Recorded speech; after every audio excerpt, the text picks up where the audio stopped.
Well, welcome back to Open Line, talking about what is happening inside prisons in Tennessee. Two people fighting for prison reform. We have Jeannie Alexander and Alex Friedman with us. And we've been talking around this. I want to just drill right into it. The issue with hepatitis C in prisons. What do people need to know about that? Well, I mean, it's not just a prison issue. I mean, this is a public health issue because, the CDC, for example, has identified prisons as ground zero for the hepatitis C epidemic that we're experiencing in this country. So what does it look like in Tennessee? So in Tennessee, we know that there are at least 3,400 people, give or take a few dozen, who have hepatitis C within our prisons. That's about 1 in 6. And the other thing is that there is no universal testing for hepatitis C within our prison system. So these are just the ones we know about. 2015, half of the people who were tested for hep C tested positive. So we believe that that number of 3,400 is probably a lot closer to 7,000 or 8,000, if not more. The care for patients who have hepatitis C, that's changed radically. The treatment system has. 2013, new drugs were developed. Interferon used to be the old treatment. That was a 48-week treatment.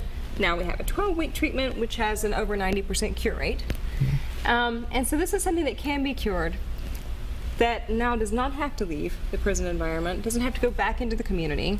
It is not the case that it has to be a death sentence on the inside any longer. But guess what? It's really expensive. And so because the system has gone so long without treating people, the default has just been not to treat. Now we have thousands. So, the commissioner recently asked for an additional $4 million in the budget to treat people with hep C. And you know what? That's great. I am glad that they asked for some money, and they asked for it in the millions, and that's wonderful. But if you consider that the new community standard of care are these DAA drugs, and it cost about $75,000 for that 12-week treatment. So that $4 million is going to treat around 50, 55 people. And we've got an epidemic in the thousands. So what we're actually looking at here, Ben, is an economic issue and a medical issue that's going to run into the hundreds of millions of dollars. And again, the default was simply not to treat. And if we don't treat it in prison, again, 95% of those people will come back to our communities, and then they're at risk of spreading hepatitis C to people outside, their families, their friends, the other people, and it is really an issue of ectomic proportions. And that's one of the things we're seeing happen. We're seeing that it's transferred from prison out into the community. Well, not just us, but I mean, again, as the CDC is seeing this happen and has raised the alarm bells over this. All right, let's go to Bob. Hello, Bob. Hello there. It's a good program. Bless you. The thing about mental health, it's a matter of physical health. The alcohol, opioids, hepatitis, they get in there. If there's a precedent for setting is to check them for hepatitis C. That'd be at least 12 weeks, she said. And there's no safe houses for women or the children. They do better for dogs, but they only let them stay 40 days. And I don't know what the society has in its mind.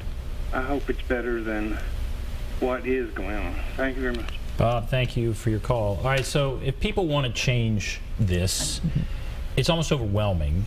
Where do they start? What would you both recommend? I would say that first people need to educate themselves on the issue. I mean, you have to have a firm understanding of the problem before you can seek a solution for it. And then once you have learned about it, once you've educated yourself about the problem, and it can be just one small part of this larger issue. It can just be sentencing, or it could be, as the call-in mentioned, high phone rates for prisoners' families that they have to pay to the exclusion of everybody else in America. Or mental health, or substance abuse, or reentry, rehabilitation, whatever that issue is. Once you become educated, educate others. Spread that knowledge, and spread that knowledge to your elected officials, to your policymakers, to your state representative and senator, to your city council members or county commission, to your federal lawmakers. Let your voice be heard. We live, at least in theory, in a democratic society where you make your voice be heard and let policymakers know what changes you want. It is an intergenerational fight to make these kind of changes. Improvements in our criminal justice system will likely not happen in my lifetime or my children's lifetime or maybe even their children's lifetime. But if you don't start now, it will never get done. So I completely disagree with Alex on that. That's okay. I know, that's- right? We can disagree on that. And I certainly think that we are looking at a different landscape than we were, 2 weeks ago. But I absolutely believe, and I don't think foolishly so, but because of the evidence, because of the massive scale of this failure, that we will see change. And I think, and I do agree with him about the idea that you have got to educate your lawmakers. We have to be a nation of citizen lobbyists. That's one of the reasons why systems like our system of mass incarceration can continue to grow. Why there's so much control and so much profit to be made here is because we have apathy. I mean, let's just be honest. I mean, we have become far too apathetic. And I would say we are our brother's keeper. And we have an obligation to educate lawmakers, to educate ourselves. And quite frankly, in Tennessee, we have a legislature that is accessible. It's very accessible. You can make an appointment with your state rep or your state senator. And if you're facing difficulties in prison, if you want to see bigger reform, silence won't get us there. You have you're clergy. You are clergy in a prison, a chaplain, prison chaplain. Are churches, what role can they play, and do you think they're doing enough? Do you think they feel overwhelmed, or what are you seeing as far as churches in the religious community? I think for the majority of churches, I think we're failing miserably, absolutely failing miserably. From a Christian perspective, speaking on that Christian paradigm, I think we are absolutely not living the gospel message of Jesus. I think we aren't actually bringing good news and actions to the world. I think that we've got a parable like the Gerasean demoniac who is healed, and what we do is we wrap the chains back around that demoniac again and leave him in the tombs. Strong words. The church, and they are literally the tombs.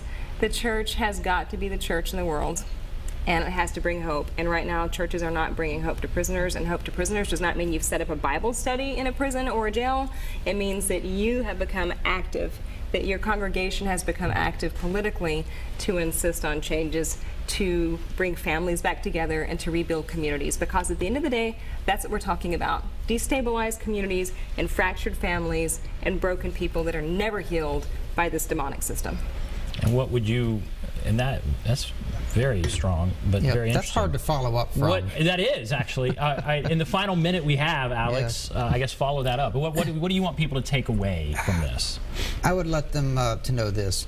To reform the system that we currently have, we really need two major changes.